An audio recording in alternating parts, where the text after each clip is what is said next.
ও যুবক, রহমতের নবীর আদর্শের মালা গলায় লাগাও। নবীর আদর্শ মেনে যদি ব্যবসা করো, জান্নাত পাইবা, ইবাদত হয়ে যাবে। নবীর আদর্শ বাদ দিয়ে যদি নামাজও পড়ো, ইবাদত হবে না, জান্নাতের তালাও খুলবে না। একজনে মাগরিবের 3 রাকাত ফরজ নামাজে দাঁড়াইছে, 3 রাকাত নামাজের শেষে গিয়া চিন্তা করে বেজোর হইয়া লাভ কি, 2 সেজদা মাওলারে বাড়াইয়া জোর বানাই 4 রাকাত বানায় দিল মাগরিবের 3 রাকাতের। আল্লাহর খুশির জন্যই 2 সেজদা বাড়াইছে। জানা থাকলে বলেন তার এই বাড়ানে আল্লাহ খুশি? আল্লাহ তো খুশি না। বলবেন আল্লাহ তোর এই 1 রাকাত বাদ না, পুরা 4 রাকাত নামাজি বাদ। দাঁড়াই আবার নতুন করে কানে ধর, কানে ধইরা নিয়ত কর, আর অন্যায় করব না, আল্লাহু আকবার বলে আবার শুরু কর। একজনের রমজানে রোজা রাখতে গিয়ে আবেগ বাইরে গেছে। আল্লাহ যদি 12টা মাস রোজা দিতেন, একটা রোজাও ভাঙতাম না, এত আবেগ। যেহেতু দেয় না, আর কি করার, অন্তত ঈদের দিনটা হলো রোজা রাখি। আবেগ দিয়ে যদি কেউ ঈদের দিন রোজা রাখে, সওয়াব হবে না, গুনাহ হবে। কারণটা কি? সে তো গুনার জন্য করে নাই, সে তো সওয়াবের আশায় করছে, পায় হবে না। নবীজির আদর্শ যে আমলে থাকবে না, ও আমল কবুল হবে না। আর নবীর আদর্শ দিয়ে বাথরুমে যাও, সওয়াব। নবীর আদর্শ দিয়ে ব্যবসা করো, সওয়াব। নবীর আদর্শ মতে বাথরুমে যাও, কষ্টের কিছু না, খালি নবীর আদর্শটা লাগায় দাও। তুমি যাও বাথরুমে, আমিও বাথরুমে যাই, তোমারটা ইবাদত বানায় নাও, বাথরুমের কাজটাও তোমার ইবাদত হয়ে যাবে। শুধুমাত্র মাথায় টুপি লাগাও বা কোনো কাপড় দাও, খালি পায়ে বাথরুমে যাইও না। কারণ বাথরুম হলো জিন শয়তানের আড্ডাখানা। ওখানে খালি পায়ে খালি মাথায় গেলে দুর্ঘটনা হয়, পড়ে গিয়ে অনেকের পা ভাঙ্গে, বুকের হাড় ভেঙে যায়।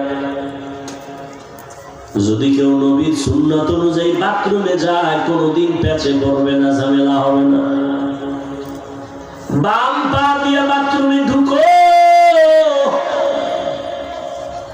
খালি মাথায় বাথরুমে যাইবা না, খালি পায়ে যাইবা না। বাথরুমে যাইয়া তুমি বাম পায়ের উপরে ভর করে বলবা, হাঁটুর উপরে কাপড় উঠাইবা না। দ্রুত তোমার বাথরুম শেষ হলে দ্রুত ডান পা দিয়া বাথরুম থেকে বের হয়ে আলহামদুলিল্লাহ পড়িও। বাথরুমে যে সময় কাটাইছো, এই সময়টাও আল্লাহ পাক নবীর আদর্শ মানার কারণে ইবাদত হিসাবে কবুল করবেন। পানির পিপাসা লাগছে, তুমিও পানি পান করো, আমিও করি, ইবাদত বানায় করো। যেমন এই আমার টেবিলে 1 বোতল পানি আছে, তুমি পানি পান করবা, তুমি পান করতে গিয়ে তুমি ইবাদত বানাও নাই। বাম হাতটা দিয়া বোতলটা ধইরা, ডান হাত দিয়া বোতলের মুখটা খুইলা, বাম হাত দিয়া টান মারছো, এক টানে 1/2 লিটার নাই। অথচ এই পানিটা আমি যখন পান করব, ইবাদত বানায় করব। বোতলের দিকে তোমার বাম হাতটা চলে গেছে, আমার যাবে ডান হাত। আমি ডান হাত দিয়া পানিটা নিয়া এই পানিটা পুরাই পান করব, তবে নবীর আদর্শে আমি 3টা নিঃশ্বাস ফেলে পান করব, ইবাদত হয়ে গেল। পিপাসাও মিটলো, সওয়াবও হইল। জুতা তো তুমিও পরো, আমিও পরি, তবে ইবাদত বানায় পড়ো। কেমনে? তুমি ডান পাও ডান জুতায় আগে ঢুকাও, তারপরে বাম জুতায় বাম পা ঢুকাও। এবার তুমি যখন কদম দিবা, ডান পা দিয়ে কদম শুরু করো, সুন্নাত, ইবাদত হয়ে গেল। ও বান্দা, তুমি খানা খাও, ইবাদত বানায় খাও। দস্তারখানা বিছাইয়া খানায় খাইতে বসো, দোনো হাতের কবজা ধুইয়া খাও। খানা শুরুতে তুমি আল্লাহর মোহাব্বত নিয়ে বিসমিল্লাহ বলে শুরু করো। খানা পড়ে গেছে উঠাইয়া খাও। তবে খানার কথা যেহেতু বলিয়াই ফেললাম, আমাদের কঠিন থেকে কঠিন খানার মধ্যে একটা মারাত্মক অন্যায় হয় খানায়। সবার হুজুরেরা অন্যায় করে, আল্লাহ মাফ করে। খানার মধ্যে কি খানা খাইতে গিয়া জুটা গুলো পানির মধ্যে ফেলানো চরম এক অন্যায়। খানার জুটা গুলো তুমি শুকনা পাত্রে রাখো, এরপরে তুমি ভিন্ন কোন জায়গায় ফেলো। একটা জিনের খানা, বিড়ালের খানা, কুকুরের খানা। তুমি কুকুরের হক নষ্ট করিও না, বিড়ালের হক নষ্ট করিও না। পানির মধ্যে কোনোদিন কোনো জুতা ফেলবা না। নবীর তরিকা বানায় খানা খাও। দোনো হাতের কবজা ধুইয়া খাইতে বসো। হুজুরদের কথা কানে ঢুকে না, করোনায় আল্লাহ কানে ধইরা ঢুকায় দিছে।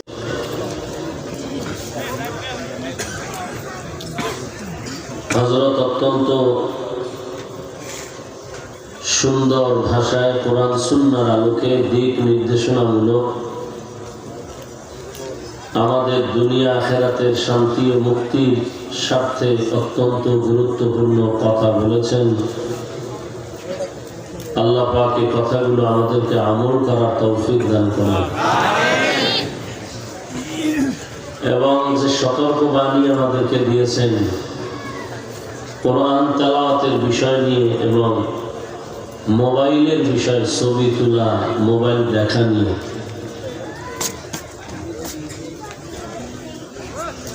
এমন কোনো বয়ান আমার মনে হয় নাই যে বয়ানে আমি এই বিষয়গুলো কাজ দেই নাই, মোবাইলের ক্ষতির দিকগুলো। কিন্তু আমাদের অভ্যাস অবস্থা এমন যে এই মোবাইলের নেশায় পড়ে মা বাবা ভাই বোন আত্মীয় স্বজন সব ছাড়তে রাজি, মোবাইল ছাড়তে রাজি না। প্রয়োজনে বক্তা বাদ দিবে, কিন্তু এই মোবাইলের আকাম বাদ দিবে না। হযরতের এই মূল্যবান কথা আমাদেরকে আল্লাহ পাক আমলের তৌফিক দান করেন এবং মোবাইলের গুনাহের থেকে আল্লাহ আমাদেরকে হেফাজত করেন। আমি আপনাদের দোয়া নেওয়ার আশায় হাজির হয়েছি এবং খুব সংক্ষিপ্ত কথা দু চারটি। এরপরে হযরত মাওলানা মাহমুদুল হাসান সিরাজি সাহেব বয়ান করবেন, মোনাজাত দিবেন। আমি মুখতাসার কিছু কথা বলবো। আমাদের হাজী সাহেবের মহব্বতে দ্বীনের নিসবতে এখানে আসি। অন্যত্র একটি প্রোগ্রাম 10টায় ওখানে টাইম, তারপরেও অনেক দেরি। তো হযরতের দোয়া নেওয়া এটাই মূল মাকসাদ। এই কারণেই আমি সংক্ষিপ্ত সময় কিছু আলোচনা করব। সে নিয়তে কোরআনে হাকিমের এক আয়াতে কারিমা তিলাওয়াত করেছি, নবীজির হাদিস থেকে এক টুকরো হাদিস পড়েছি। ইখলাসুল রুহানিয়তের সমন্বয়, সহি নিয়তে, সহি তরিকায়, সহি কিছু কথা আমাকে বলার মতো, আপনাদেরকে শুনবার মতো আল্লাহ তৌফিক দান করেন। ওয়ামা খালাকতুল জিন্না ওয়াল ইনসা ইল্লা লিয়াবুদুন।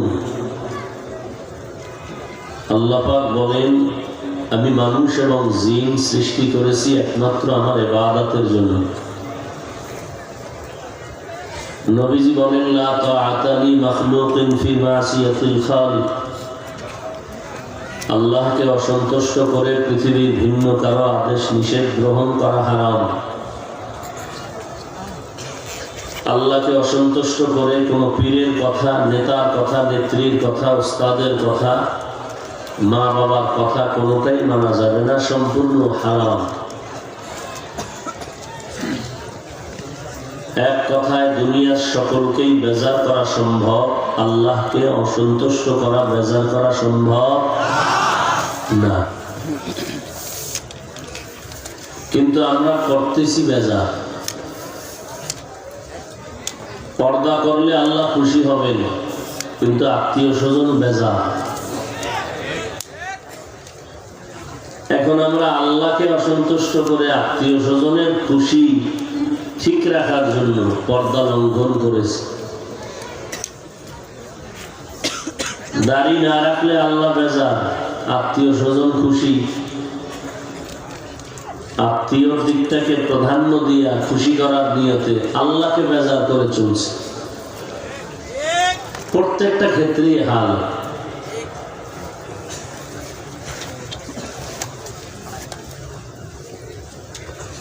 অথচ যাদেরকে খুশি করার জন্য আমি আল্লাহকে বেজার করতেছি, এরা কেউ আমার আপন না, সব আমার ঘুরে ফিরে দেখা যায় স্বার্থের দুশ্মন। মা বাবার স্বার্থে আঘাত লাগছে তো মা বাপ সন্তানের বিরুদ্ধে মামলা, বন্ধুর স্বার্থে আঘাত লাগছে তো মোবাইল থেকে নাম্বার ডিলিট করে ফেলেছে।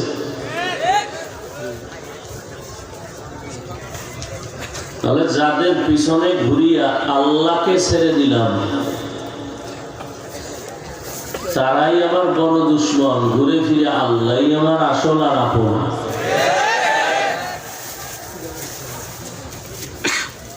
আমার আপনজনারে একটু যদি বেজার করে ফেলি, মন মতো না চলি, সে আর কথা বলে না, মোবাইল রিসিভ করে না। আর আল্লাহর এত বিরোধিতা করলাম, আল্লাহ রাগ করে পানি বন্ধ করেন নাই, বাতাস বন্ধ করেন নাই, খানা বন্ধ করেন নাই। আল্লাহ কতটা দয়া করেন নিঃস্বার্থ ভাবে। আল্লাহ বড় আদর করে মানুষ বানাইছে। আল্লাহ বলেন আমি মানুষ বানাবার একটাই কারণ ইবাদত। মজলিস বড় দামি, মানুষের জীবনের সব থেকে বড় দামি পুঁজির নাম আদব। কি আদব? কি বড়দের সামনে নামাজের সূরাতে বসা না, আপনার কথার মধ্যে আদব আছে, হাত পা নাড়াচাড়ার মধ্যে আদব আছে, চোখের চাহনিতে আদব আছে। এই মজলিসের আদব কি, মসজিদের আদব কি, মাদ্রাসার আদব কি, মা বাবার সাথে আদব কি? আপনি এখন কোন একজন বুজুর্গের সামনে গেছেন, দাঁড়ায় রয়েছেন, আল্লাহর ওলি বলে ভাইজান বসেন, আপনি বলেন না হুজুর আমি বসবো না। আপনি দেখাইতেছেন আদব। হুজুর বলে বসেন, আপনি বলেন না হুজুর চলবে। বারবার বসার কথা বলার পরে যদি আপনি না বসেন, এটা আদব না, এটা বেয়াদবি। হুজুর বলেছেন, তার আদেশ মানা আদব। এই মজলিসের আদব জবানকে চুপ করে বসে কান সজাগ, দিল সজাগ করে কথা শোনা। আমি তো দেখলাম হুজুরের সামনে আপনারা চিল্লাইতেছেন, এটা আদব না। এখানে চিল্লির কোনো কাজ নাই। ওলামায়ে কেরাম যা বলবেন এটা বুঝার কাজ, এবং এগুলো আমলে নেওয়ার জিনিস। এখানে চিল্লানোর কি আছে?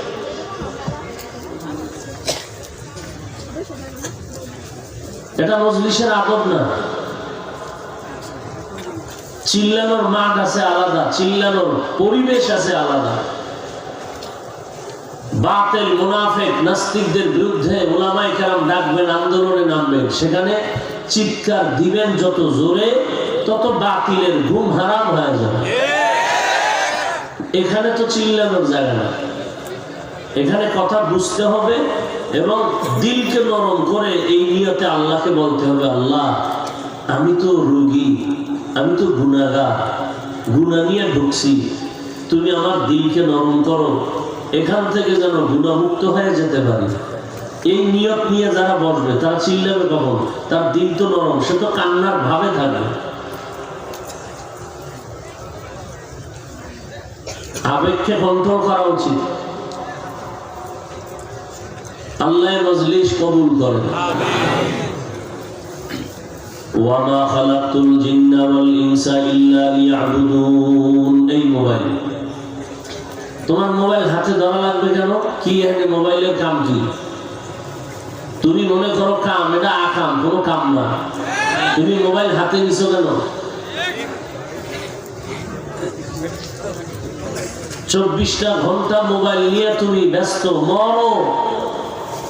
আল্লাহ ধরে বেহেশতের বাগানে নিয়ে আসছেন, 2-1 ঘন্টা মোবাইল এখানেও না ধরলে মরে যাবা। আর কবে হেদায়েত হবে বলো? আর কত আলেমদের বিরোধিতা করলে তোমার মনের আশা মিটবে, তারপরে তওবা করবা? আর কত আলেমদের সাথে বেয়াদবি করলে তোমার মনের আশা মিটবে, তারপরে তওবা করবা? আর কত মা বাবার সাথে, শিক্ষকের সাথে বেয়াদবি করার পরে তোমার মনের আশা মিটবে, তারপরে তুমি ফিরবা? হ্যাঁ যুবক, আর কত গুনাহ করলে, কত রাত মোবাইল চালায়া কবিরা গুনাহ দেখলে তোমার মনের আশা মিটবে, তারপরে তওবা করবা? তোমাকে কোনো ওয়াজই ধরে না, কারণ কি? তোমার কপাল এত খারাপ কেন? অথচ তোমার লাইনে বহু যুবক জীবনে মাদ্রাসায় পড়ে নাই, জেনারেল লাইনে পড়ুয়া, 5 ওয়াক্ত নামাজ পড়ে, স্কুলে পড়ে, কলেজে পড়ে। তোমার কপাল কেন এত খারাপ? তোমার হাসি আসে কোন লজ্জায়? তোমার লজ্জা শরম কর।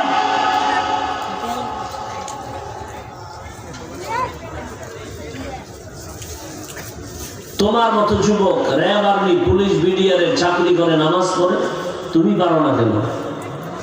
তোমার মতোই যুবক দোকানদারি করে, ব্যবসা করে, চাকরি করে, গাড়ি চালায়, কৃষি কাজ করে, নদীতে মাছ ধরে, নামাজ ছাড়ে না। তোমার কপালে কার অভিশাপ লাগছে? তাবলীগের বয়ান শুনো, পীর সাহেবদের বয়ান শুনো, বক্তাদের বয়ান শুনো, এরপর নামাজ হচ্ছে না। কারণ কি? কার অভিশাপ নিয়ে দুনিয়াতে জন্ম নিয়েছে? তোমার কপালে তো অভিশপ্ত কেন? আরো বাহাদুরি ভাব।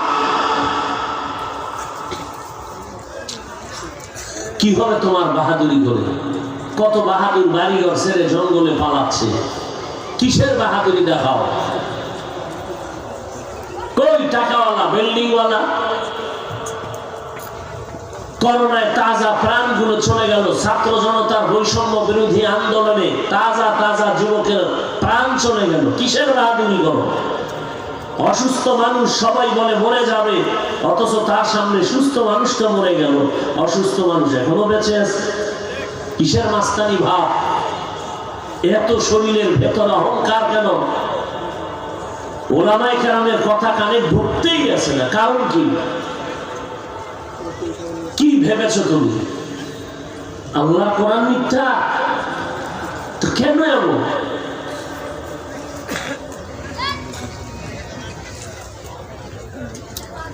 একটা সুন্দর পরিবেশ, বেহেশতের বাগান, যেখানে বসলে গুনাহ না, শুধু শুধু চিল্লা চিল্লি করতেছে।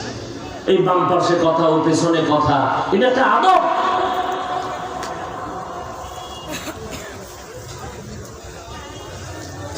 আল্লাহ সব ভাইকে হেদায়েত দান করুন। ওয়ামা খালাকতুল জিন্না ওয়াল ইনসা ইল্লা লিয়াবুদুন। আল্লাহ বলেন, আমি মানুষ জিন সৃষ্টি করি নাই। হ্যাঁ, সৃষ্টি করার একটাই কারণ, আমার ইবাদত। দুনিয়ার মধ্যে মানুষ তোমার কোনো কাজ নাই। তোমার পেটের ক্ষুধার জন্য খানা লাগবে, আয়োজন আমি তোমাকে পাঠাবার আগেই করেছি, টেনশন কম। দুনিয়ার জমিনে চলার জন্য তোমার পানির প্রয়োজন, আমি আল্লাহ কুদরতের দ্বারা পানির ব্যবস্থা করেছি, টেনশন কমায় দাও। দোকান থেকে 1 বোতল পানি কিনতে গেলে 10 টাকা 12 টাকা নেয়। এই আব্দুর রহমান, আব্দুল করিম ও রহিমা খাতুন, আমি যে তোমার পিপাসা নিবারণের জন্য এত পানি ফ্রি করে দিলাম, বলো কত টাকা বিল দিয়েছ? বিদ্যুতের বাতি জ্বালাও, ঘরের ভেতরে মিটার বিল দেওয়া লাগে, কাঠ বড়। আর আমি আল্লাহ সূর্যটা দিয়ে এত আলোর আয়োজন করেছি, বলো আমার সূর্যের আলো নিয়ে কয় টাকা বিল প্রদান করেছ? শ্বাসকষ্ট, দ্রুত গতিতে হসপিটালে চলে গেছো, যাইয়া তোমার নাকে তুমি অক্সিজেনের পাইপ লাগাইছো, 2-3 ঘন্টা পরে কম্পিউটারে বিল আছে 50,000 টাকা তোমার অক্সিজেনের বিল। এরে গোলাম, হসপিটালে পাইপ লাগাইয়া অক্সিজেন নিয়েছো, বিল দেওয়া লাগে লক্ষ টাকা। আর আমি যে আল্লাহ এমন পিওর অক্সিজেন দিয়েছি ফ্রি, বল আমার অক্সিজেনের কি বিল দিয়েছো? তোমার দুনিয়াতে চলার জন্য যা প্রয়োজন সব আমি আল্লাহ ব্যবস্থা আগেই করেছি। দুনিয়ায় পাঠাবার আগে তোমার খানার আয়োজন করেছি, ঘুমের ব্যবস্থা করেছি। ক্লান্ত হইয়া যখন ঘুমাইবা, একটা বালিশ দরকার, ওই বালিশটা কেমনে বানাইয়া তুমি ঘুমাইলে তোমার মাথাটা একটু আরাম লাগবে, আমি আল্লাহ বালিশ বানানোর জন্য তুলা বানায় দিছি। তোর বাবায় তুলা বানায় নাই, আমি আল্লাহ তুলার আয়োজন করেছি। তোমার বাবা বানায় নাই। তোমার পেটে ক্ষুধা নিবারণের জন্য তুমি 3 বেলা খানা খাও, আমি আল্লাহ খানার আয়োজনে চাল যদি না দেই, তোমার বাপ দাদার ক্ষমতা নাই জমিন থেকে আলাদা চাল বের করবে। রুটি খাইবা, গমের ব্যবস্থাও করেছি। আবার এই ভাত আর রুটি খাওয়ার জন্য তরকারির প্রয়োজন, তাও আমি দিয়েছি। তরকারিটা পাকাইতে মশলা লাগবে, তাও আমি আল্লাহ ব্যবস্থা করেছি। কয়দিন আর তরকারি খাবি, ভালো লাগে না, মাছ খাইতে মনে চায়, যা নদীর মধ্যে কোটি ধরনের মাছের আয়োজন করেছে। ভালো লাগে না, মাছ খাবি না, গোশত খাবি, আমি হালাল ভাবে অনেক ধরনের গোশতের ব্যবস্থা করে দিলাম। ও বান্দা তাকায় দেখ, ডাইনিং টেবিলে তোমার গোশত রেডি, সবজিও রেডি, ভর্তাও রেডি, মাছও রেডি, আর বড় খাও না কেন? রুচি নাই। ডাক্তারের বলো, ডাক্তার খানার রুচির ঔষধ দেয়। আল্লাহ কোনো ডাক্তার লাগবে না, আমি নিজেই রুচির ঔষধ দিয়েছি। একটা কাঁচা মরিচ ল, একটা টমেটো, একটা শসা দিয়া সালাদ বানা, তরকারি লাগবে না, শুধু সালাদ দিয়ে দেখবি 3 প্লেট নাই। কাদের কুদরত দারি বর কামাল, আনতা রব্বি আনতা হাসবি যুল জালাল, তুহি কাদের জলিলুল্লাহ জাহাদা, বহর হালে তুহি মেরা নিগাহদা। আল্লাহ বলেন, তোমার জীবনের সমস্ত প্রয়োজনের আয়োজন আমি আল্লাহ আগেই করে দিলাম। পানির আয়োজন করলাম, খানার আয়োজন করলাম, ঘুমের ব্যবস্থা করলাম, আলোর ব্যবস্থা করলাম। ও বান্দা, তোমার জন্য কোনো পেরেশানি রাখি নাই। দুনিয়াতে তোমার একটাই কাজ, তোমার কাজ হলো ইবাদত। ইবাদত মানে সারা রাত্র যায় নামাজে তাসবিহ টানবা তা না, দিনের বেলা রোজা রেখে কোরআন পড়বা তা না। জমিনে তুমি যতদিন বেঁচে থাকবা, জীবনে তুমি যা করবা সব তোমার জন্য ইবাদত। তুমি খানা খাও ইবাদত, তুমি বাথরুমেও যদি যাও তাও ইবাদত, তুমি জীবনে যদি যা করবা ইবাদত, ব্যবসা করো ইবাদত, চাকরি করবা ইবাদত, তুমি যদি হাসি দাও তাও ইবাদত, কান্না যদি করো তাও ইবাদত, নামাজ পড়বা ইবাদত, রোজা রাখবা ইবাদত। তবে মন গড়া না, 2টা শর্তের বিনিময়ে। 1 নাম্বার শর্ত, তুমি যা করবা যা বলবা সব হবে আল্লাহর খুশির জন্য। দ্বিতীয় শর্ত, তুমি আমি জীবনে যা করব সব হবে মদিনাওয়ালা নবীর তরিকা, রহমতের নবীর আদর্শ দিয়া জীবনটা চালাও। কারণ আমার নবীর আদর্শের মতো সুন্দর আদর্শ আর কোথাও পাইবে না। আঙ্গুলের নখগুলো কেমনে তুমি কাটবা সেখানেও নবীর আদর্শ, জুতা কেমনে পরবা সেখানেও নবীর আদর্শ। দুনিয়ার আর কোন নেতা খুঁজিয়া পাইবা না, মনীষী পাইবা না যার আদর্শে নখ কাটার নিয়ম আছে। দুনিয়ার এমন কোন আদর্শের ব্যক্তি পাইবা না যার আদর্শের মধ্যে জুতা পরার নিয়ম আছে। ও যুবক, রহমতের নবীর আদর্শের মালা গলায় লাগাও। নবীর আদর্শ মেনে যদি ব্যবসা করো জান্নাত পাইবা, ইবাদত হয়ে যাবে। নবীর আদর্শ বাদ দিয়ে যদি নামাজও পড়ো ইবাদত হবে না, জান্নাতের তালাও খুলবে না। একজনে মাগরিবের 3 রাকাত ফরজ নামাজে দাঁড়াইছে, 3 রাকাত নামাজের শেষে গিয়া চিন্তা করে বেজোর হইয়া লাভ কি, 2 সেজদা মাওলারে বাড়াইয়া জোর বানাই 4 রাকাত বানায় দিল মাগরিবের 3 রাকাতের। আল্লাহর খুশির জন্যই 2 সেজদা বাড়াইছে। জানা থাকলে বলেন তার এই বাড়ানে আল্লাহ খুশি? আল্লাহ তো খুশি না। বলবেন আল্লাহ তোর এই 1 রাকাত বাদ না, পুরা 4 রাকাত নামাজি বাদ। দাঁড়াই আবার নতুন করে কানে ধর, কানে ধইরা নিয়ত কর আর অন্যায় করব না, আল্লাহু আকবার বলে আবার শুরু কর। একজনের রমজানে রোজা রাখতে গিয়ে আবেগ বাইরে গেছে। আল্লাহ যদি 12টা মাস রোজা দিতেন একটা রোজাও ভাঙতাম না, এত আবেগ। যেহেতু দেয় না আর কি করার, অন্তত ঈদের দিনটা হলো রোজা রাখি।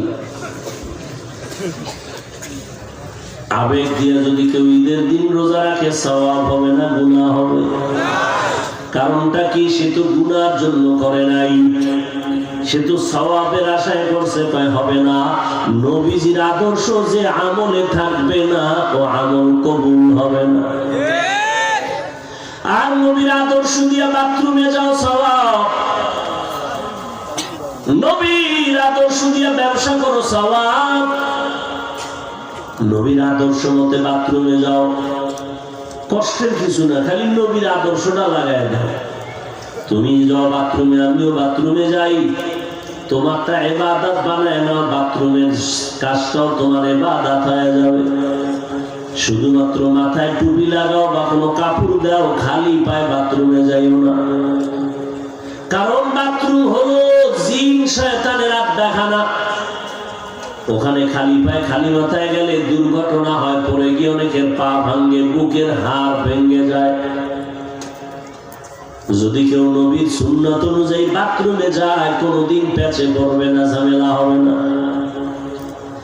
বাম পা দিয়ে বাথরুমে ঢুকো, খালি মাথায় বাথরুমে যাইবা না, খালি পায়ে যাইবা না। বাথরুমে যাইয়া তুমি বাম পায়ের উপরে ভর করে বলবা, হাঁটুর উপরে কাপড় উঠাইবা না। দ্রুত তোমার বাথরুম শেষ হলে দ্রুত ডান পা দিয়া বাথরুম থেকে বের হয়ে আলহামদুলিল্লাহ পড়িও। বাথরুমে যে সময় কাটাইছো এই সময়টাও আল্লাহ পাক নবীর আদর্শ মানার কারণে ইবাদত হিসেবে কবুল করবেন।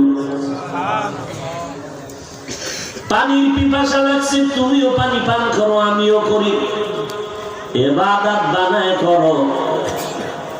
যেমন এই আমার টেবিলে 1 বোতল পানি আছে, তুমি পানি পান করবা, তুমি পান করতে গিয়ে তুমি ইবাদত বানাও নাই। বাম হাতটা দিয়া বোতলটা ধইরা ডান হাত দিয়া বোতলের মুখটা খুইলা বাম হাত দিয়া টান মারছো, এক টানে আধা লিটার নাই। অথচ এই পানিটা আমি যখন পান করব ইবাদত বানায় করব। বোতলের দিকে তোমার বাম হাতটা চলে গেছে, আমার যাবে ডান হাত। আমি ডান হাত দিয়া পানিটা নিয়া এই পানিটা পুরাই পান করব। তবে নবীর আদর্শে আমি 3টা নিঃশ্বাস ফেলে পান করব। ইবাদত হয়ে গেল, পিপাসাও মিটলো, সওয়াবও হইল। জুতা তো তুমিও পরো আমিও পরি, তবে ইবাদত বানায় পড়ো। কয় কেমনে? কয় তুমি ডান পাও ডান জুতা আগে ঢুকাও, তারপরে বাম জুতায় বাম পা ঢুকাও। এবার তুমি যখন কদম দিবা ডান পা দিয়ে কদম শুরু করো, সুন্নাত। ইবাদত হয়ে গেল। ও বান্দা, তুমি খানা খাও, ইবাদত বানায় খাও। দস্তারখানা বিছাইয়া খানায় খাইতে বসো, দোনো হাতের কবজা ধুইয়া খাও। খানা শুরুতে তুমি আল্লাহর মোহাব্বত নিয়ে বিসমিল্লাহ বলে শুরু করো। খানা পড়ে গেছে, উঠাইয়া খাও। তবে খানার কথা যেহেতু বলিয়াই ফেললাম, আমাদের কঠিন থেকে কঠিন খানার মধ্যে একটা মারাত্মক অন্যায় হয় খানায়। সবার হুজুরেরা অন্যায় করে, আল্লাহ মাফ করে। খানার মধ্যে কি? খানা খাইতে গিয়া জুতা গুলো পানির মধ্যে ফেলানো চরম এক অন্যায়।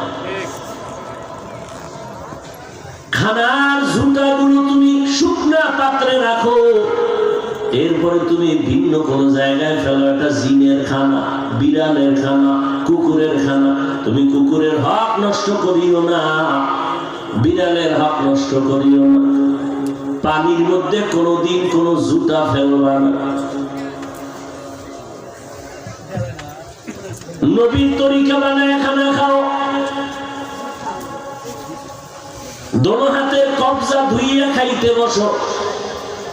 হুজুরদের কথা কানে ঢুকে না, করোনায় আল্লাহ কানে ধইরা ঢুকায় দিছে। এবার কই যাবি? টুপি পরবি না? হুজুরেরা বড় পোশাক পরে, তুই পরবি না? মরার ঘরও পরিস না, প্যান্ট শার্ট পরে মর। জানা জানা তোর প্যান্ট শার্ট পরে হোক, কিন্তু এই হুজুর পোশাক তো পরলি মরার পর। আগে যদি পড়তি জান্নাতের দরজা খোলা হয়ে যেত।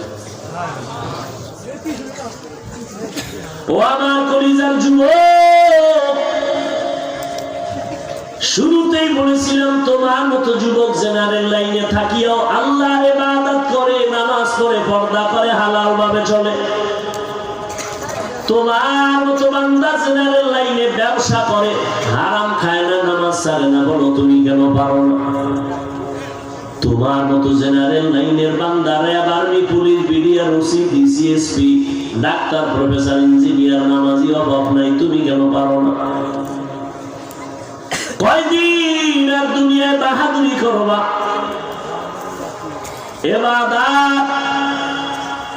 ইবাদত করতে গেলে তোমার ব্যবসা বন্ধ করা লাগবে না, ইবাদত করতে গেলে তোমার চাকরি ছাড়া লাগবে না। স্কুলে পড়ো, কলেজে পড়ো, চাকরি করো, ব্যবসা করো, বাধা নাই। আল্লাহ পাক রব্বুল